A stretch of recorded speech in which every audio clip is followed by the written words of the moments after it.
AITA for flying to Cancun after my family made me pay for a ski trip just to babysit? My name is Ava, and I am 32 years old. I have always been the reliable one, the one who drops everything to help. So when I wired a large sum of money for Mom's 60th birthday, I asked no questions. Tonight at dinner, they announced the trip to a ski resort in Colorado while everyone talked about slopes and gear. I felt that familiar old feeling of being invisible, and I wasn't wrong. My mother cleared her throat. Ava, sweetheart, about the trip. We were hoping you could watch the kids. 10 years of sacrifices and nothing had changed. I stared at my family gathered around the table, hoping someone would laugh, that they would say it was all a joke, but the silence stretched on, broken only by the soft clinking of silverware against plates. You want me to watch the kids? I finally managed to say, looking at the 5 of them. My mind automatically started a tally. My sister Chloe's little boy Leo, Megan's baby Mia, my cousin Kevin's twins Mason and Emma, and Jessica's son Jack. 5 children, all under 7 years old. Well, you're so good with them, my mother said, as if that explained everything. They adore their Aunt Ava. I looked around the table again, still waiting, still hoping to see a glimmer of humor in someone's eyes. There was none, just expectant faces waiting for my usual yes. Yes, but that's not fair. I heard myself say, my voice sounding strange even to my own ears. I want to celebrate with everyone too. It's Mom's birthday. Chloe, who is 28, put her fork down on the table with a sigh. Come on, Ava. You'd be bored there anyway. It's going to be loud and crowded. Bored? I repeated. How do you know if I'd be bored? Well, she continued, exchanging glances with Megan. You're great with the kids, they adore you. And let's be honest, it's not like you need a break from family life. I felt my chest tighten. What's that supposed to mean? Megan chimed in, her voice carrying that condescending tone she had perfected over the years. She just means you don't have kids or a husband to escape from. The rest of us need this break. You understand, right? The green beans on my plate blurred as I held back tears. I wouldn't give them that satisfaction. I wouldn't let them see me cry. Instead, I quietly pushed my chair back and stood up. Ava. My mother's voice had a note of concern, but not enough to stop me. Without a word, I grabbed my purse from the counter and headed for the door. No one moved to stop me. No one called after me. The only sound that followed me was my mother's voice drifting from the dining room. Don't worry. She'll be a little offended at first, but she'll get over it. She always does. As I walked to my car, their voices faded behind me, already moving on to discussing ski lifts and winter gear. The crisp night air hit my face, helping to clear my head. 10 years. 10 years of putting everyone else first, being the responsible one, the reliable one, and this is what I got in return.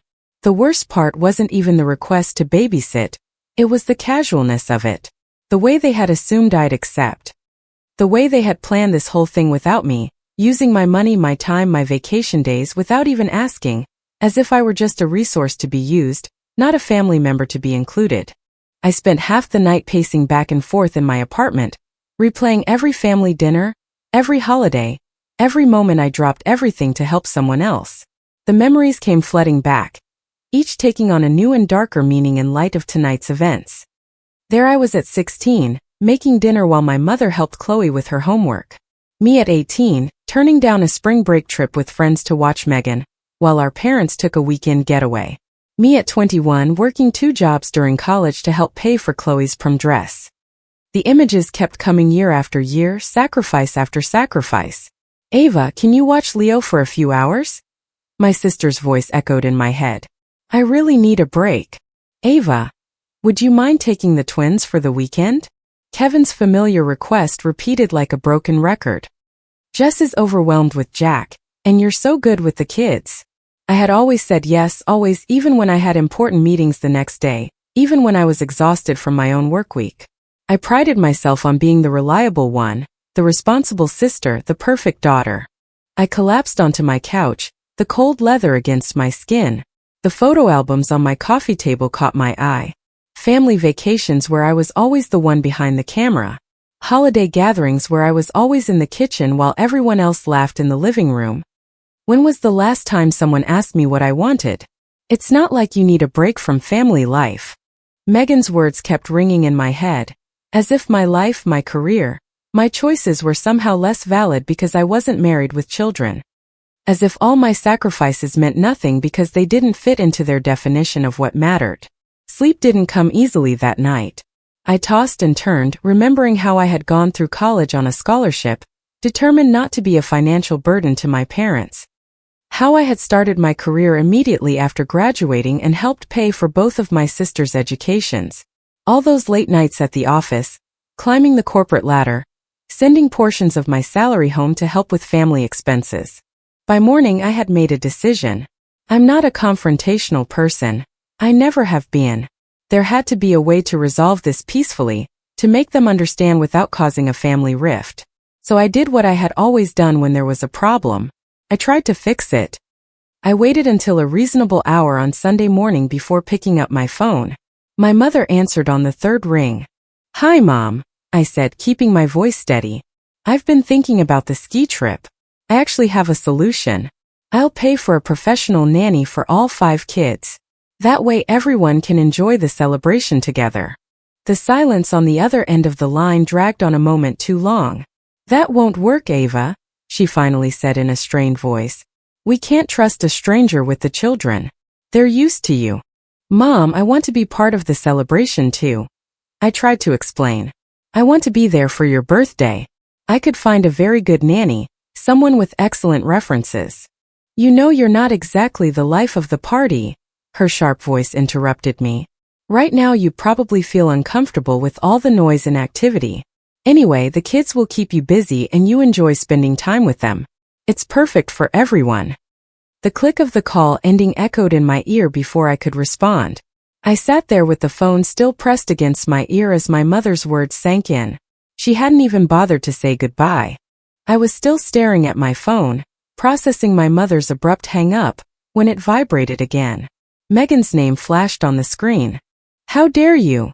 she hissed before I could even say hello. "Mom just told me about your little suggestion to hire a nanny. Are you trying to ruin everything?" I sat up straight. My sister's hostile tone caught me off guard. "Ruin everything? I'm trying to find a solution that works for everyone." "We already have a solution." Megan's voice rose. "Everything is planned, Ava. Everything. And now you're being completely selfish trying to change all our arrangements at the last minute." The accusation hit me like a slap. "I'm being selfish?" "Yes, you are. We've been planning this for weeks. Everyone is excited. The resort is booked, the activities are scheduled, and now you want to ruin it all because you can't do this one thing for the family." My hand began to shake. "One thing? Are you serious? You know what? If you ruin this trip for everyone, if you spoil Mom's birthday celebration, don't bother speaking to me again. I mean it, Ava." The line went dead. I sat there stunned by my younger sister's threat. Then my phone vibrated with incoming messages, this time from Chloe. "The family needs to stick together," her first text read. "We all help each other out." Another message popped up. "Remember when I watered your plants last year while you were at that conference?" And another. "You're good with the kids, they adore you. Why can't you just forget your resentment and think about what's best for the family?" My fingers flew across the keyboard as I replied. "A real family doesn't take advantage of each other. A real family respects each other's wishes and includes everyone in their plans. A real family doesn't manipulate or guilt-trip others." I watched the 3 dots appear and disappear several times. But no reply came. That was when it dawned on me. The way they had asked me for money without explaining what it was for. The careful way they told me to take time off work without mentioning the resort. The casual way they had announced their plans at dinner, as if everything was already decided. They had planned it all from the very beginning. While I was working late, while I was watching their kids, while I was being the perfect daughter and sister, they were secretly organizing this trip. They had used my money, arranged my schedule, and planned to dump 5 kids on me without even having a conversation. And now that I wasn't following their script, they were trying every manipulative tactic they could think of. Guilt, threats, emotional blackmail to force me back into the box they had created for me. Something strange happens when you finally see through the fog of manipulation. Suddenly everything becomes crystal clear. I felt lighter than I had in years. The guilt that had been weighing me down was replaced by something else. Determination. I opened my laptop and started searching. Within an hour I had booked a beachfront hotel in Cancun. Nothing too fancy, but it had a balcony overlooking the ocean, and was within walking distance of everything I could need. I even treated myself to a first-class plane ticket. After all, I had plenty of money since I wouldn't be skiing. The following days at work were surprisingly quiet. My family had stopped calling and texting. They probably thought I was at home preparing for a week of babysitting, maybe buying extra snacks and planning activities. The thought made me smile as I packed my beach clothes and my new swimsuit. Taking a tropical vacation in the middle of winter? My colleague asked when she saw me checking the Cancun weather forecast. Sometimes you need to do something unexpected, I replied, surprised at how good it felt to say those words out loud. The morning of my flight, I took one last look around my apartment. I had cleaned everything meticulously. Force of habit, I suppose. The fridge empty, the windows properly locked. Everything in perfect order as always. Except this time I wouldn't be here to answer any desperate phone calls to babysit. As the plane took off, I turned off my phone and tucked it into my purse. No social media, no email, no family drama. Just me, the beach, and a whole week of freedom. The Cancun air hit me like a warm hug as I stepped out of the airport. The palm trees swayed in the breeze, and I could smell the ocean salt even from here. My hotel room was even better than the pictures. The balcony offered a perfect view of the endless blue horizon, and I could hear the waves crashing against the shore. That first afternoon I walked barefoot on the beach, letting the warm sand sift between my toes. When was the last time I had done something like this? When was the last time I had done something just for myself? I swam in the hotel pool. I read a book without interruptions and had dinner at a quiet beachfront restaurant, where no one needed me to cut their food or clean up their spills. I watched the sunset from my balcony, sipping a glass of wine without a single thought about bedtime routines or morning schedules. My last morning in Cancun. I savored my final moments of peace. I knew I would have to turn my phone back on eventually to face whatever chaos I had left behind, but I didn't exactly expect what I found. When my phone finally powered on, it started vibrating non-stop. Messages, voicemails, calls, hundreds of them. The timestamps showed they started exactly a week ago. Early in the morning. My hands shook slightly as I began to check them. The first messages were from Megan. Where are you? We are outside your apartment building. Then Chloe. Ava, open the door. The kids are getting restless. Kevin. Hey, we brought Mason and Emma as planned. Are you home? Jessica. Ava, what is going on? Jack is asking for his aunt. As I read the messages, I could picture the scene perfectly. My sisters and cousins standing outside my empty apartment with 5 confused children, their bags packed for the resort, their carefully laid plans falling apart around them. The tone of the messages changed quickly. From confusion to panic. Ava, this isn't funny. Where are you? Answer your phone. What are we supposed to do with the kids? You can't just disappear like this. Then came the anger. Megan's messages turned nasty. You selfish witch, how could you do this to us? Chloe didn't fare much better. I can't believe you're being so immature. Mom's birthday is ruined because of you. My aunt's messages made me cringe. I had never seen her use that kind of language before. You ungrateful little brat, you have ruined everything. Those kids were counting on you. My mother's messages started later that day. I am so disappointed in you, Ava. I never thought you would be so selfish after all we have done for you. My father, who rarely texted, had sent only one message. Your mother is crying. I hope you are happy with yourself. The voicemails were worse. I could hear the anger, the disappointment, the accusations in their voices. Messages from distant relatives I hadn't spoken to in months suddenly appeared, all condemning my behavior. You have always been so reliable. How could you do this to your own family? Those poor kids, you ruined everything. I sat there in my peaceful hotel room, reading message after message, finding out exactly what my family thought of me when I finally stopped being their convenient solution. The words they used, the names they called me, the assumptions they made about my character, it was like meeting a completely new family, one that had been hiding behind fake smiles and casual requests for favors. Without replying to any of them, I packed my bags and headed to the airport. It was time to go home, but I wasn't the same Ava who had left a week ago. That Ava might have apologized, might have felt guilty, might have tried to make it up to everyone. But that Ava, she no longer existed. I had just finished unpacking my beach clothes when I heard aggressive pounding on my front door. Before I could reach it, I heard a key turning in the lock. The emergency key I had given my mother years ago, just in case. They burst in like a raging storm. My mother leading the way, Chloe and Megan flanking her, all with red faces and wild eyes.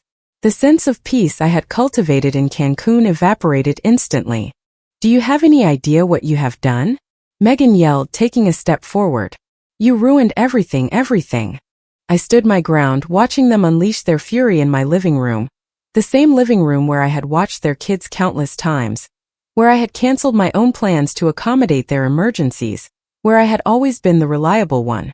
"Mark and David refused to stay with the kids," Chloe spat, referring to their husbands. "They both suddenly had important business to attend to. So Megan had to stay home with all 5 kids while we went to the resort. She missed Mom's birthday because of you. The whole trip was ruined," my mother added, raising her voice. "No one could enjoy it. All we did was talk about how you betrayed us, how you let everyone down. Your father couldn't even ski properly. He was so upset." They continued with their tirade, talking over each other, each trying to outdo the others in expressing their disappointment and anger. The more they talked, the more absurd it all seemed, until something inside me snapped, but not in the way they expected. I started to laugh. The sound of my laughter cut through their accusations like a knife. They stopped in the middle of a sentence, staring at me as if I had lost my mind. "What's so funny?" my mother demanded, her face turning even redder. "What could possibly be funny about this situation?" I wiped the tears of laughter from my eyes. "Don't you see how ridiculous this is? You really don't understand how absurd you all sound right now." "Absurd?" stammered Chloe. "What's absurd about?" "You secretly planned this entire trip," I interrupted, my laughter fading, but my voice steady and confident. "You decided without asking me that I would watch your kids. You took my money, told me to request time off work, and then just assumed I would go along with your plans. And now that everything fell apart because of your assumptions, you are standing here calling me the villain. But you have always helped before," my mother said, her voice lower now, confused. "You have never said no." "And that's exactly the problem," I chimed in. "Because I always helped, you started taking advantage of me. You stopped seeing me as a daughter or a sister and started seeing me as free childcare. You stopped considering my feelings, my plans, my life." "That's not true," Megan protested, but her voice lacked conviction. "Really?" I raised an eyebrow. "Then why didn't you include me in the planning? Why didn't you ask me if I wanted to go to the resort? Why did you just assume I would be happy to stay behind with 5 kids while everyone else celebrated?" I watched their faces, hoping to see some acknowledgement, some glimmer of understanding of how they had treated me. Instead, I watched their expressions harden. "You are being selfish," my mother said, her voice stone cold. "You have ruined my birthday. You have hurt your sisters. You have disappointed the children. I did not raise you like this." I felt the last thread of hope break. "No, Mom, you're the ones being selfish. This whole situation is your fault, not mine." My mother drew herself up to her full height, her face a stone mask. "If that's how you feel, then maybe I no longer have a daughter named Ava. If that's what you want, Mom," I said quietly, "then so be it." It's been 6 weeks since that final confrontation in my living room. 6 weeks of silence broken only by the occasional notification when one of my family members makes another veiled post on social media. "Some people only think of themselves," my mother wrote last week, followed by a dozen sympathetic comments from relatives and family friends who only know her side of the story.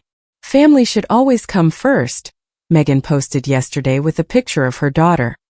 "So blessed to have people in my life who understand what that really means." Chloe's latest was a long paragraph about toxic people who destroy family bonds with their selfishness.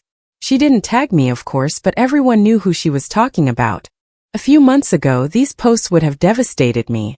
I would have spent hours coming up with replies in my head, losing sleep over their words, wondering if maybe they were right. But now I just scroll past them. sometimes with a small smile at how predictable they have all become. I have changed my routine. Instead of spending my weekends on call for emergency babysitting, I have joined a local book club. The first meeting felt strange, sitting in a coffee shop on a Saturday morning, knowing my phone wouldn't ring with a desperate plea from one of my sisters. Last week I booked another vacation, a trip to Europe in the spring. I didn't have to consult anyone's schedule, or make sure it didn't conflict with someone else's needs. I just saw a good deal and took it. Sometimes, in quiet moments, I think about my nephews and nieces. I miss them, but not the way they were used as weapons against me. I hope someday when they are older they will understand. Maybe they will even recognize the same patterns in their own lives and choose differently. I still have the emergency key my mother used that last day. I should probably mail it back, but something stops me every time I think about it. Maybe a part of me hopes that someday they will understand, that they will see how their actions and expectations were unfair, how they took advantage of my love for them, that they will realize that family doesn't mean sacrificing yourself to meet everyone else's needs. But I am no longer waiting for that day. I'm not putting my life on hold waiting for their approval or understanding. For the first time in my life, I am putting myself first and it feels good. Yesterday I left the family group chat on my phone. I didn't make an announcement about it or try to explain myself. I just quietly removed myself from one more obligation, from one more source of stress. Some might call this selfish. My family certainly does, but I've learned that there's a difference between being selfish and having respect for myself. Sometimes the healthiest thing you can do is walk away from people who cannot see your value beyond what you can do for them. Comment. Many of us know how hard it is to say no to the people we love. We often lose ourselves trying to please everyone else. Setting boundaries is never easy, especially when others are used to your constant sacrifices. However, protecting your peace is not a selfish act. Real love should never require you to completely erase your own needs and feelings. You deserve to be valued for who you are, not just for the favors you can provide. Walking away from a one-sided dynamic takes immense courage and deep self-respect. It opens the door to genuine healing and a much happier, balanced life. I hope this reflection inspires you to honor your own boundaries and treat yourself with kindness. Please share your thoughts in the comments below, as I would love to hear your perspective.